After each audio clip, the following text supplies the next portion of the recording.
On va commencer. Ce sera la première présentation de ce week-end pour présenter vraiment le sujet de la préparation du retour de l'esprit. Donc, on va commencer par prier et, euh, et on va pouvoir entrer dans la parole de Dieu. D'accord? Alors, Seigneur, merci pour cet instant où nous sommes ensemble devant ta parole.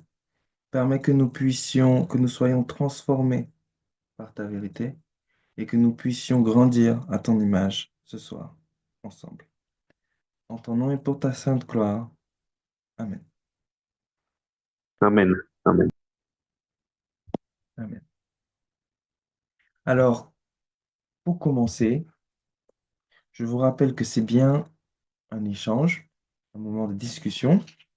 Donc, s'il y a des questions ou des remarques, il n'y a pas de souci. Vous pouvez ouvrir votre micro, lever la main et vous pourrez parler. Alors, pourquoi parle-t-on de retour de l'esprit? C'est quoi? Est-ce que vous en avez une idée? Alors, Le retour de l'esprit, pour moi, c'est le retour du Christ Jésus. le retour de l'esprit, c'est le retour du Christ? Alors, La deuxième pluie, la la deuxième pluie, deuxième pluie, l'arrière-saison. la deuxième pluie, la pluie de l'arrière-saison, qui intervient donc juste avant le retour du Christ. J'ai bien fait de me manifester, au moins il y a une réponse. C'est ça. Voilà. Alors, le retour de l'esprit, ça va être vraiment la deuxième pluie. Et donc, on va discuter de c'est quoi la deuxième pluie. Il faut voir que Christ, il faut se rappeler que Christ a des temps et des moments durant lesquels il donne des bénédictions spéciales. Donc, quand on parle de retour de l'esprit, ça ne veut pas dire que euh, le Saint-Esprit est parti. Ça veut dire qu'il y a des moments de bénédiction spéciale parce que Jésus fait chaque chose en son temps. On voit dans Joël 2, verset 23,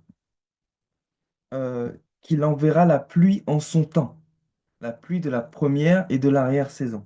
Et Ecclésiaste 8, 6, qu'il y a pour toute chose un temps. Donc il y a des moments où la bénédiction est spéciale. Joël 2, 23, Joël 2, 23 nous indique que euh, nous a dit qu'il y a deux pluies. Alors, il faut voir que c'est un langage prophétique. La Bible nous dit dans Acte 2 que c'est la prophétie du prophète Joël qui nous parle dans Joël chapitre 2 d'une prophétie. Donc, il faut y voir un symbole. La Bible nous dit que la pluie représente l'esprit et la parole. Donc, comment on fait pour savoir cela? C'est écrit dans Ésaïe 32, 15 que l'esprit sera répandu d'en haut sur nous et que le désert se changera en verger. Et Isaïe 44, verset 3. Est-ce que quelqu'un veut le lire? Isaïe 44, verset 3. C'est affiché là sur le PowerPoint.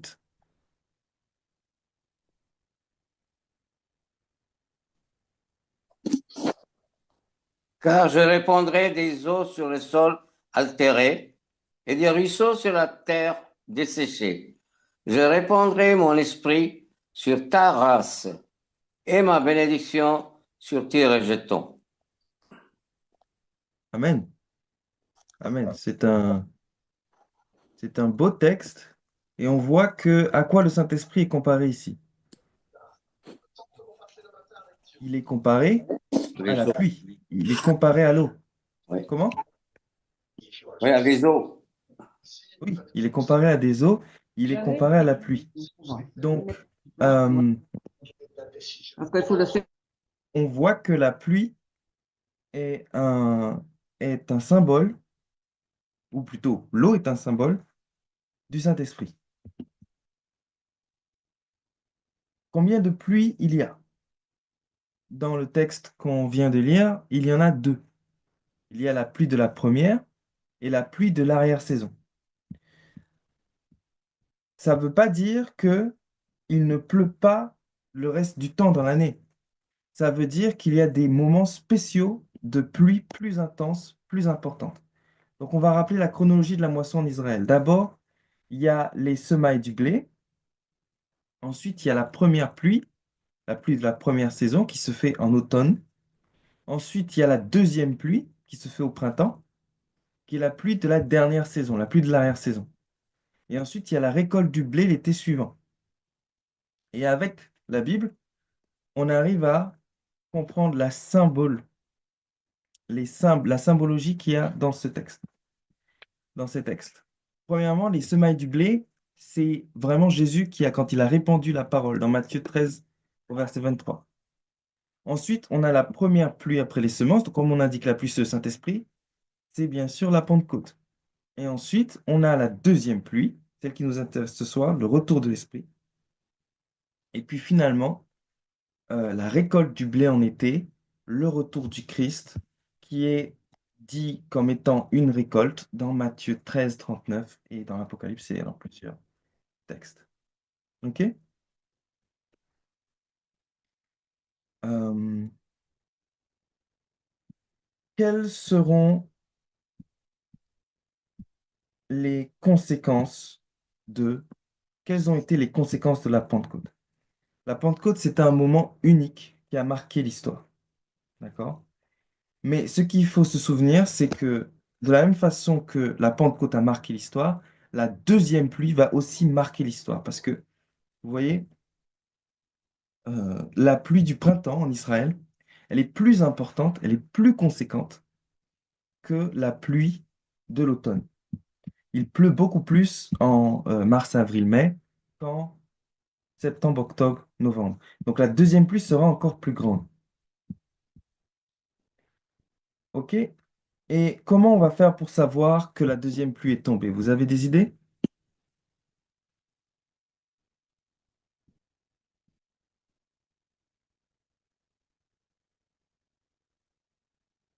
Je pense que Comment on va faire pour... je pense que lorsque nous vivrons d'amour les uns pour les autres, comme cela est expliqué dans le livre des Actes des Apôtres, tous nous serons qu'un Mhm. cœur et qu'une âme et que nous accomplirons l'œuvre du Seigneur et que l'Assemblée s'accroîtra. Tout à fait. C'est-à-dire que on aura, comme dit Ézéchiel 11, verset 19, je leur donnerai un même cœur. Et dans Actes, on a vraiment cette idée que l'Église croissait en unité. Ils avaient le même esprit. Et donc, on verra des baptêmes de milliers de personnes partout dans le monde. L'Église va s'accroître considérablement. Et on aura un peuple qui sera entièrement déterminé à connaître la parole et à lui obéir.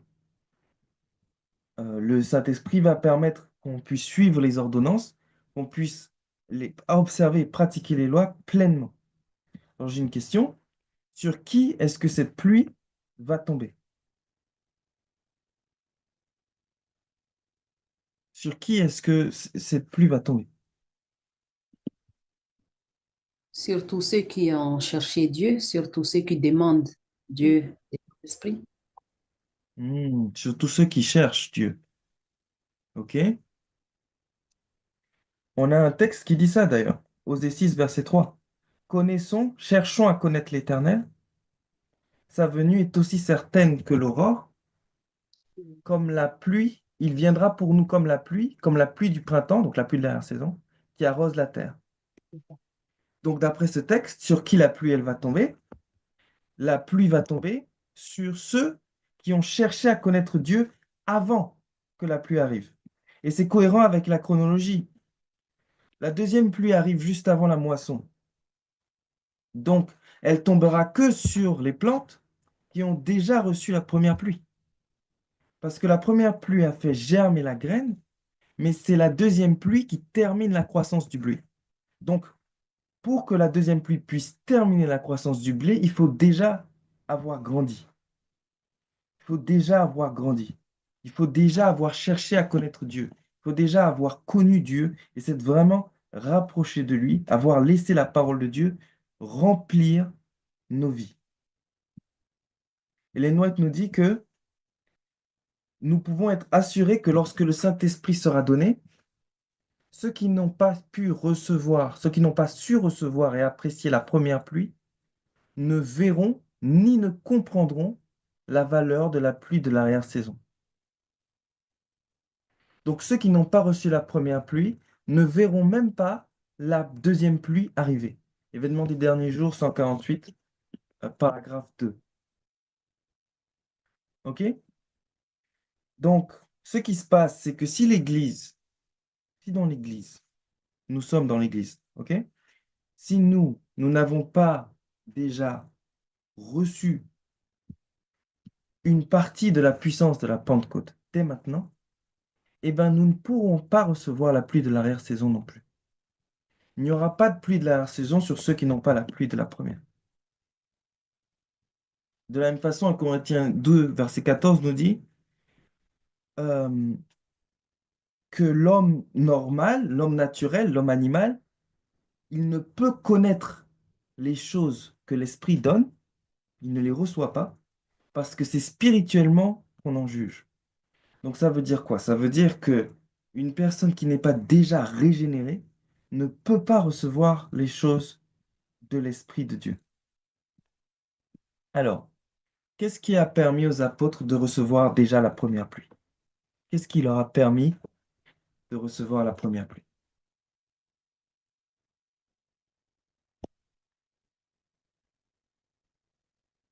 Bah, ils étaient déjà ensemble, rassemblés ensemble. Ils ont fait fi, me semble-t-il, de tous leurs différences. Ils ont confessé leurs péchés les uns les autres, qui les a unis dans l'unité, et ils ont obéi à la voix du Seigneur, qui leur disait aussi d'attendre ce moment. Et ils le faisaient, je pense, dans la prière et dans tout ce qui concerne, enfin, dans la communion fraternelle. Et ils étaient, me semble-t-il, préoccupés préoccupés d'obéir à Dieu pour que ce qu'il avait promis se réalise. C'est ainsi que je le comprends. Ils étaient préoccupés d'obéir à Dieu, Mhm. ils étaient unis, comme dit Joël chapitre 2, assembler les vieillards, assembler les femmes, assembler les hommes, assembler tout le monde. Euh, ils avaient, comme dit Michel, ils avaient une relation intime et de confiance avec Dieu. Ils cherchaient Dieu. Ils cherchaient à vivre ensemble. Ils cherchaient à connaître Dieu et à lui obéir. Et c'est ainsi Euh, qu'ils ont pu ah, recevoir l'Esprit. et c'est surtout, ils étaient dans un esprit de confession, de repentance. Et ça, c'est très important, et de pardon les uns avec les autres. Mhm, mhm. Et comment ils ont fait pour apprendre à vivre dans le pardon, à vivre dans la repentance? Ils ont été éduqués par Jésus. Pendant 3 ans et demi, en étant éduqués à Jésus, et en étant éduqués par Jésus, ils ont pu recevoir le Saint-Esprit petit à petit. Ils ont vécu avec Jésus, ils ont écouté ses paroles, ils ont cherché à obéir, ils ont cherché à pardonner, ils ont cherché à être humbles comme un petit enfant, ils ont cherché à grandir. Et c'est ainsi que petit à petit, ils ont pu être préparés pour que la graine puisse finalement germer et recevoir la Pentecôte, la pluie de la première saison. Euh, on va lire le texte qui est affiché ici. Est-ce que quelqu'un veut le lire? Jean 16, verset 7 et verset 13.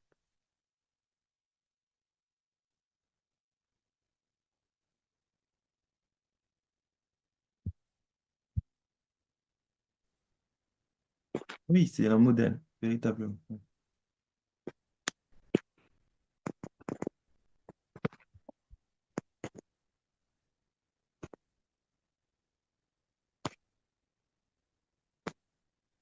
Alors, je vais lire. Il vous est avantageux que je m'en aille. Car si je ne m'en vais pas, le consolateur ne viendra pas vers vous. Mais si je m'en vais, je vous l'enverrai. Quand le consolateur sera venu, l'Esprit de vérité, il vous conduira dans toute la vérité. Car il ne parlera pas de lui-même, mais il dira tout ce qu'il a entendu, et il vous annoncera les choses à venir. De quoi Jésus parle ici? Jésus est en train de dire que de la même façon qu'il nous a enseigné, de la même façon qu'il nous a conduits dans la vérité, à l'époque des apôtres, de la même façon qu'il a parlé à la foule, qu'il a enseigné la foule, qu'il a donné le pain de vie, de la même façon, on peut aussi, nous, actuellement, être enseignés par le Saint-Esprit. De la même façon qu'il a consolé les disciples et qu'il leur a donné l'espoir, de la même façon, le Saint-Esprit peut nous donner l'espoir à nous. Et nous pouvons, nous aussi, être éduqués par Jésus pour recevoir petit à petit sa présence et puis finalement recevoir la première pluie. Comment est-ce que vous pensez qu'on peut être en communion avec Jésus comme les apôtres?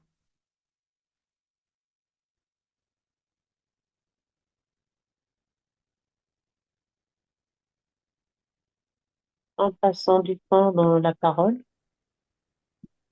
Hmm. En lui soumettant notre vie entièrement, Hmm. nous soumettre à lui, Mhm. demeurer en lui. Nous Ouais. soumettre à Dieu, demeurer en Dieu, chercher à l'imiter, comme on a dit tout à l'heure, et vraiment chercher sa puissance en nous. Et c'est ainsi que nous allons pouvoir être éduqués par l'Esprit. Donc, nous aussi, nous pouvons être éduqués. La constance est cruciale. Voilà. La constance est cruciale dans notre relation avec Dieu. Avoir vraiment une relation constante. De telle façon à être éduqué par Jésus pour recevoir la première pluie. Euh, le Saint-Esprit vous enseignera toutes choses et vous remettra en mémoire toutes celles que je vous ai dites. Tout à fait. Le Saint-Esprit est là pour nous former, pour nous éduquer. On va parler de ça demain. On va parler de l'éducation par l'Esprit. Comment on va faire pour vraiment tout mettre de côté, parce que c'est facile à dire, mais c'est autre chose de le faire. Comment on va faire pour tout mettre de côté, pour vraiment être éduqué pleinement par l'Esprit, de la même façon que les apôtres étaient éduqués par Jésus. En attendant, je vous propose de vous joindre à nous dans un groupe où nous parlons de comment faire, ou plutôt, où nous nous encourageons les uns les autres à imiter le Christ. On passe du temps dans la parole et on passe du temps dans les écrits d'Ellen White pour vraiment encourager ceux qui imitent Christ pour recevoir la première pluie et pour nous encourager les uns les autres dans cette direction. Donc, le lien est dans le chat. Vous pouvez aussi flasher le QR code ou taper le lien ggl.link, L-I-N-K, slash je-du-6-veux. Voilà. Alors, c'est une inscription très simple. Ça vous permettra aussi d'être au courant des prochains grands événements que nous allons faire ou bien de recevoir un accompagnement personnalisé pour arriver à appliquer et avoir une dévotion plus profonde avec Dieu. Voilà, alors, est-ce qu'il y a des questions, des remarques, des choses dont on veut parler en plus? La prophétie du retour de l'Esprit, c'est quelque chose qui est assez vaste, mais je veux vraiment que ce soit un dialogue. Donc, est-ce qu'il y a des questions à ce sujet?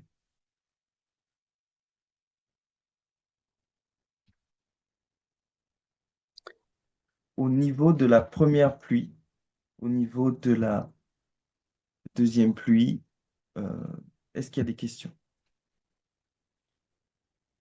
ce soir. Il faut vraiment que ce soit clair parce que on met les bases de la première et de la deuxième pluie pour pouvoir ensuite parler de comment ça va se faire concrètement.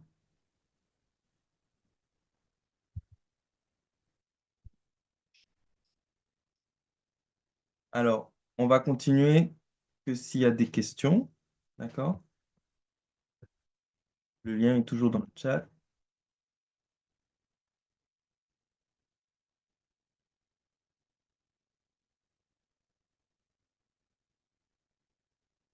OK. Donc, la présentation est brève de telle façon à ce qu'il puisse y avoir des questions, mais s'il n'y en a pas, c'est pas grave. Les chats, hein. Pour moi, c'était très clair. Peut-on considérer que la première pluie est finie? De Tiana. Alors, on va reprendre la chronologie. D'accord? La première pluie après les semences, ça a commencé à la Pentecôte. Est-ce qu'elle est finie? Alors, comme j'ai dit, on doit la recevoir individuellement.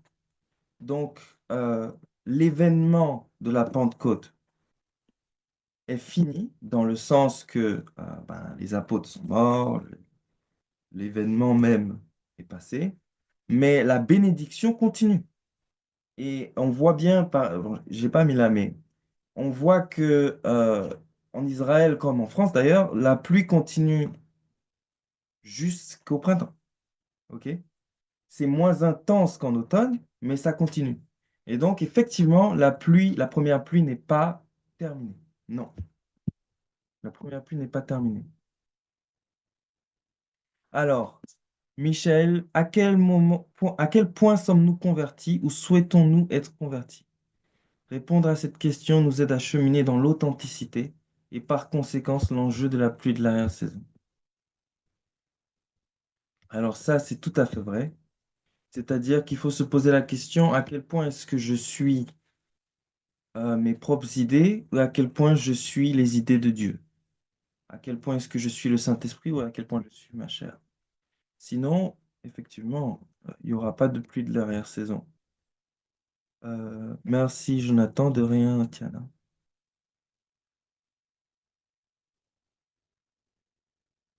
Ok. Donc voilà, la pluie individuelle n'est pas terminée. Le grand événement de la Pentecôte, par contre, oui, clairement, il est déjà passé. Ok, donc il n'y a pas de questions supplémentaires?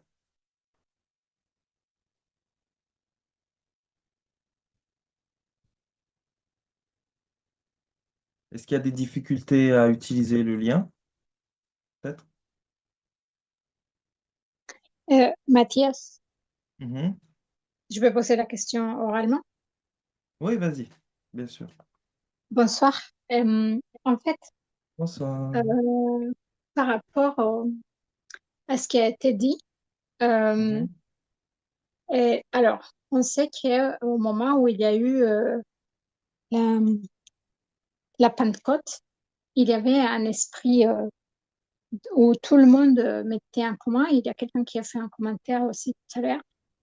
Et Mhm. est-ce que tu penses que on doit être dans cet esprit?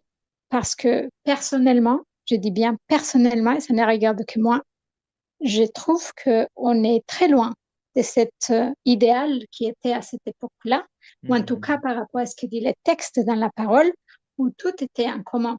Et donc, si la pluie de l'arrière-saison va tomber quand nous serons avec cet esprit qui était à cette époque, moi, je dirais qu'il reste du temps. Mais Oui. ça, ce n'est que mon point de vue. Mais parce que c'est dommage aussi que peut-être à cause de notre égoïsme et de notre façon de penser, et on croit qu'on marche avec Dieu, mais on ne marche pas avec Dieu. Parce que Mhm. justement, ces textes nous montrent que c'était vraiment un esprit d'union, un esprit d'unité. Mais aujourd'hui, c'est chacun pour soi et Dieu pour tous. Et donc, franchement, je pense que si c'est cet esprit qu'on doit avoir, on est bien loin de recevoir des pluies de l'arrière-saison. Mhm. Tout à fait. C'est-à-dire que c'est l'aboutissement de se nourrir de la parole de Dieu. Quand on voit dans Ecclésiaste, il est écrit jette ton pain à la surface des eaux, donne-en à 7 et même à 8, et avec le temps tu le retrouveras. Il y a vraiment cette idée de ne pas amasser des richesses. C'est très présent dans la parole. Et c'est quelque chose qu'on devrait, nous aussi, s'efforcer de faire et qu'on peut déjà faire en donnant de l'argent aux charités qui sont organisées, en donnant aux personnes qui sont dans le besoin. C'est comme ça qu'il faut faire. Mettre tout en commun, c'est quand, bien sûr, on sera complètement tous, en tout cas tous ceux qui le font, dans cette optique.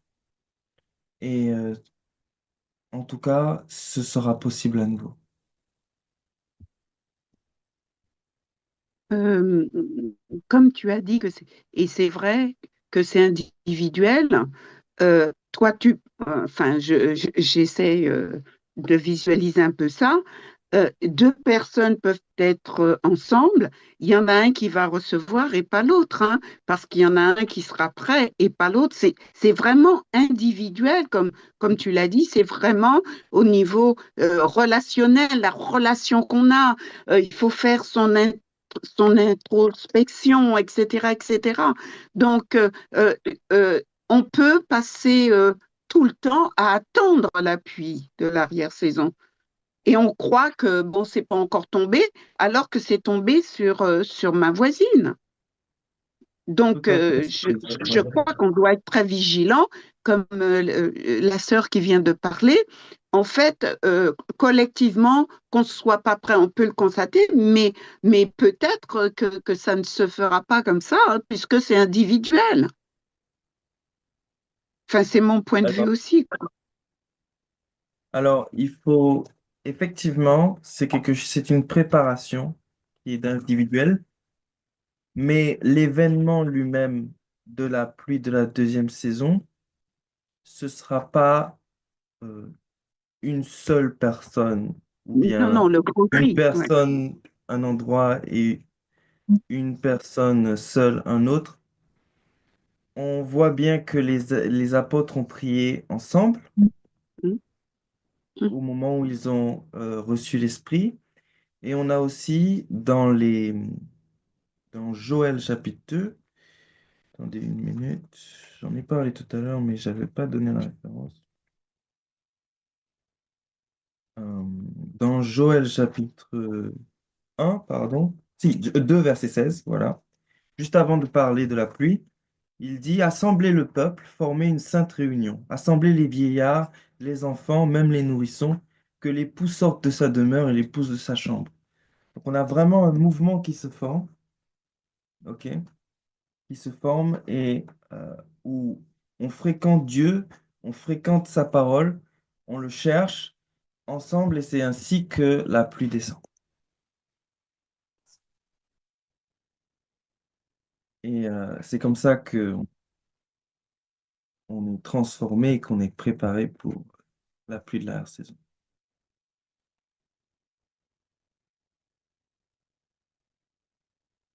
Mais la préparation est individuelle. C'est normal. Avec l'analogie du blé est très bien choisie. Forcément, c'est Dieu qui l'a choisi. C'est que chaque graine doit pousser. C'est pas, c'est chaque graine qui doit pousser. C'est pas juste toutes les graines. C'est chaque graine. Mhm.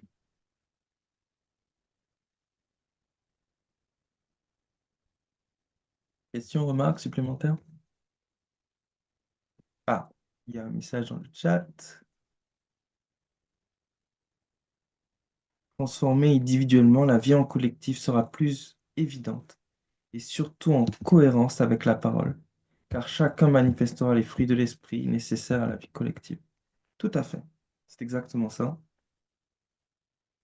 C'est-à-dire que le collectif sera soudé par la parole de Dieu qui nous aura chacun transformés individuellement.